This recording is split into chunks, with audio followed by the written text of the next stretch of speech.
성경 말씀 창세기 1장 26절에서 31절까지의 말씀입니다. 구약 성경 2페이지 창세기 1장 26절에서 31절 우리 같이 읽겠습니다.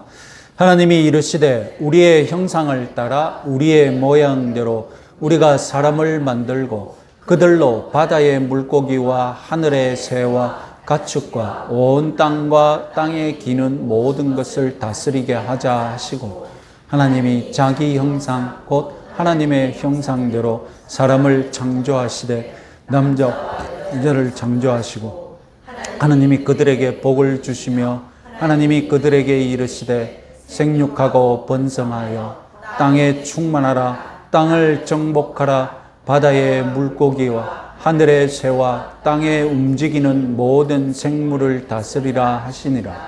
하나님이 이르시되 내가 온 지면에 씨 맺는 모든 채소와 씨 가진 열매 맺는 모든 나무를 너희에게 주노니 너희의 먹을 거리가 되리라. 또 땅의 모든 짐승과 하늘의 모든 새와 생명이 있어 땅에 기는 모든 것에는 내가 모든 푸른 풀을 먹을 거리로 주노라 하시니 그대로 되니라. 하나님이 지으신 그 모든 것을 보시니 보시기에 심히 좋았더라. 저녁이 되고 아침이 되니 이는 6째 날이니라. 아멘. 네, 우리는 2주에 걸쳐서 지금 하나님의 형상에 대해 강의하고 있습니다. 그만큼 중요하기 때문입니다. 지난주 하나님의 형상 원래의 의미 두 가지를 간단하게 복습해 볼까요? 자, 첫째로 하나님의 형상은 사람의 영적인 본성입니다. 형상은 닮은 것이었지 않습니까? 사람은 하나님을 닮을 수 있고 닮도록 창조되었습니다. 하나님을 무시하는 인생, 그런 인생은 하나님의 닮은 꼴의 본성을 채울 수가 없기 때문에 결국 그의 삶에 문제가 생기고 맙니다. 둘째로 하나님의 형상은 사람의 신분입니다. 형상은 하나님을 대신하는 대리 통치자를 뜻합니다. 그래서 하나님은 사람에게만 통치의 축복을 주셨습니다. 이런 분들이 있습니다. 나는 도저히 창세기를 못 믿겠다. 그저 신화일 뿐이지 않느냐. 그런 분일지라도 창세기의 인간 창조 이야기가 인간을 존귀한 존재로 높이고 있다는 교훈만은 부인할 수가 없습니다. 지난주에 바벨론의 인간 창조 이야기도 제가 말씀드렸지 않습니까? 창세기의 인간 창조 이야기야말로 세상의 모든 인간 창조 이야기들 중에서 인간 존재 자체를 가장 귀하게 만드는 그런 이야기임을 믿으시기 바랍니다. 자, 지금까지 요약한 내용은 창세기 1장, 2장 하나님께서 사람을 지으셨을 때의 상황입니다. 원래의 하나님 형상 이야기입니다. 문제는 창세기 3장에서 사람이 타락한다는 것입니다. 하나님을 닮기는커녕 대리 통치자로 살기는커녕 하나님과 맞먹으려고 했던 겁니다. 타락은 사람의 모든 면에서 거스를 수 없는 변화, 변질을 가져왔습니다. 우리 칼빈주의 신학에서는 전적 타락이라고 부릅니다. 그럼 전적 타락은 사람이 지닌 이 하나님의 형상에 어떤 영향을 끼쳤을까요? 사람은 여전히 하나님의 형상일까요? 아니면 타락 때문에 하나님의 형상이 아닐까요? 우리가 창세기 2장까지의 하나님의 형상을 아는 것은 사람의 이상향을 아는 것입니다. 그러나 지금 우리는 이상적인 존재가 아닙니다. 우리는 사람의 현실을 알아야 합니다. 기독교는 이상적인 인간됨 뿐만 아니라 현실에 문제 있는 인간에 대해서도 잘 이해하고 분석하고 있습니다. 거기다가 인간이 참되게 살 수 있는 방법까지, 이 문제를 극복할 수 있는 해결책까지 제시하고 있습니다. 오늘 강해의 내용이 바로 타락 이후의 하나님의 형상입니다. 오늘 강해를 통하여서 인간이 하나님의 형상으로 창조되었다는 기독교 진리야말로 가장 이상적이고 또한 현실적이고 또한 미래에 소망 있는 그런 치료적인 인간론임을 깨달으시기 바랍니다. 자, 하나님의 형상과 타락에 대해서 한번 봅시다. 타락 이후에 사람이 지닌 하나님의 형상에 어떤 변화가 왔는지 이 창세기 9장 6절을 한번 같이 한번 읽어보겠습니다. 다른 사람의 피를 흘리면 그 사람의 피도 흘릴 것이니 이는 하나님이 자기 형상대로 사람을 지으셨음이니라. 살인자는 역시 사형을 당할 것인데 그 이유가 사람은 하나님의 형상대로 지음받았다. 그 이유 때문이다. 이런 말씀입니다. 자, 타락하는 바람에 이제는 더 이상 하나님의 형상이 아니라면 이 명령은 말이 안 되겠죠. 타락 이후에도 여전히 인간은 하나님의 형상이기 때문에 형상이어야만 이 명령이 말이 되겠죠. 칼빈은 창세기 9장 6절을 이렇게 주석했습니다. 같이 한번 읽어보겠습니다.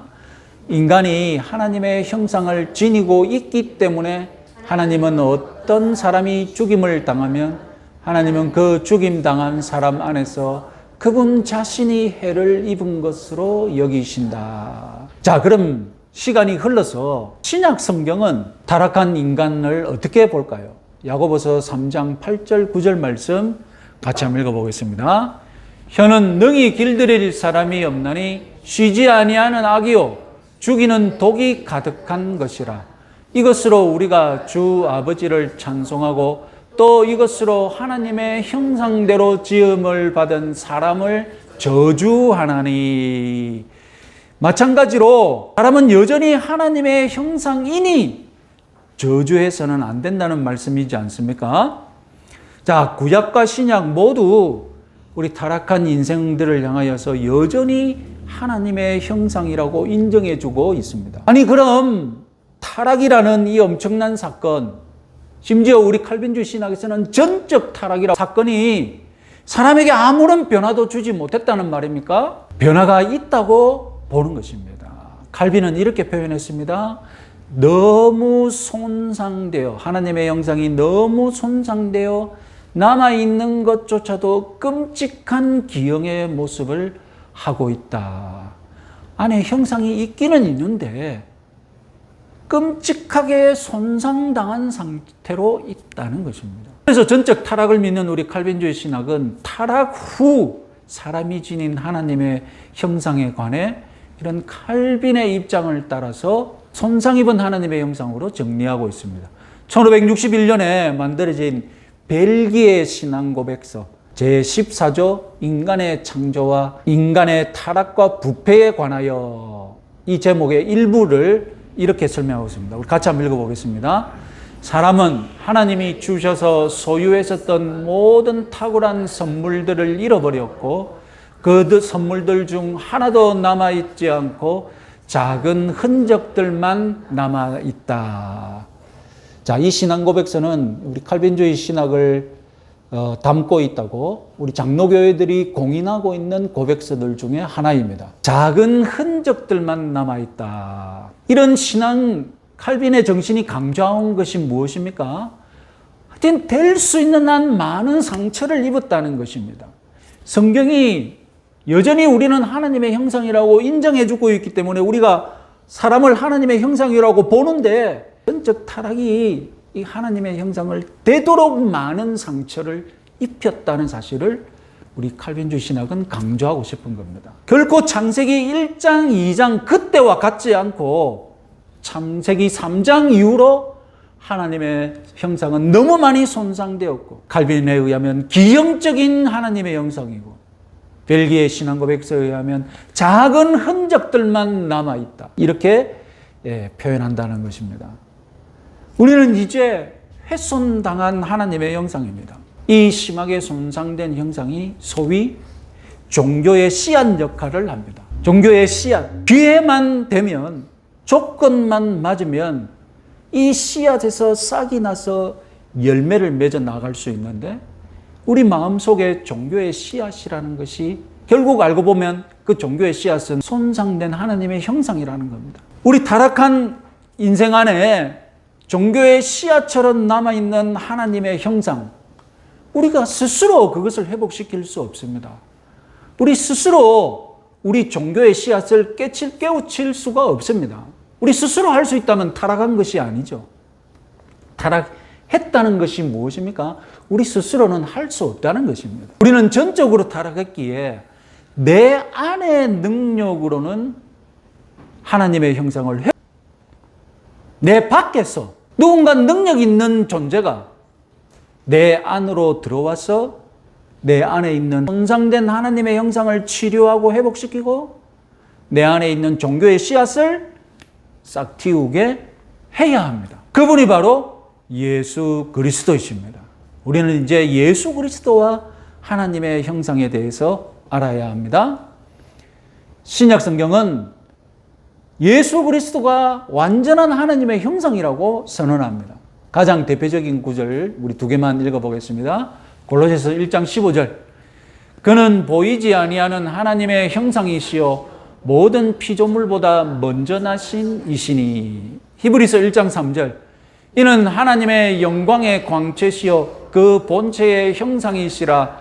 그의 능력의 말씀으로 만물을 붙드시며 죄를 정결하게 하는 일을 하시고 높은 곳에 계신 지극히 크신 이의 우편에 앉으셨느니라. 하나님의 완전한 형상이라는 것입니다. 하나님의 형상을 회복시키러 오신 분이시라면 그 자신이 먼저 완벽한 하나님의 형상이어야 되지 않겠습니까? 그 자신이 하나님의 형상이 아닌데 우리 속에 있는 하나님의 형상을 회복시키러 왔다는 건 말이 되지 않잖아요. 아담은 하나님의 형상이었지만 결핍이 있었고 결국 하나님께 불순종했지만 우리 구주 예수 그리스도는 완벽한 하나님의 형상이어서 하나님께 완전하게 순종하실 분이심을 믿으시기 바랍니다. 내가 예수 그리스도를 영접한다는 것은 내 안으로 모신다는 것 아닙니까? 완벽한 하나님의 형상이 내 안으로 들어와서 내 안에 구겨지고 손상된 하나님의 형상을 회복시키실 것입니다.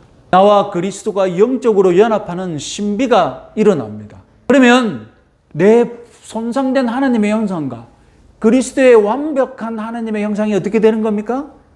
만나면서 그 안에서 완벽한 하나님의 형상이 회복되는 것이죠. 그 덕분에 내가 예수 그리스도와 연합하는 그 은혜 덕분에 내 안에 남아있던 하나님의 형상, 종교의 씨앗이 싹이 트고 회복되는 역사가 일어나는 것입니다. 그런 인물을 더 구체적으로 띄고 지속적으로 하나님의 형상을 회복시키기 위해 우리 속에 들어오신 분이 바로 성령 하나님이십니다.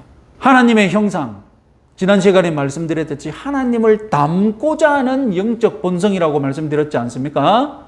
그래서 예수 그리스도를 믿으면 성령의 도우심으로 하나님을 닮고자 하는 본성이 살아납니다. 그전에는 하나님을 닮고 싶은 마음이 전혀 없었는데 이제는 하나님을 닮고 싶은 마음, 그리스도의 마음 이런 것들이 관심을 가지고 내가 그걸 닮아야 되나?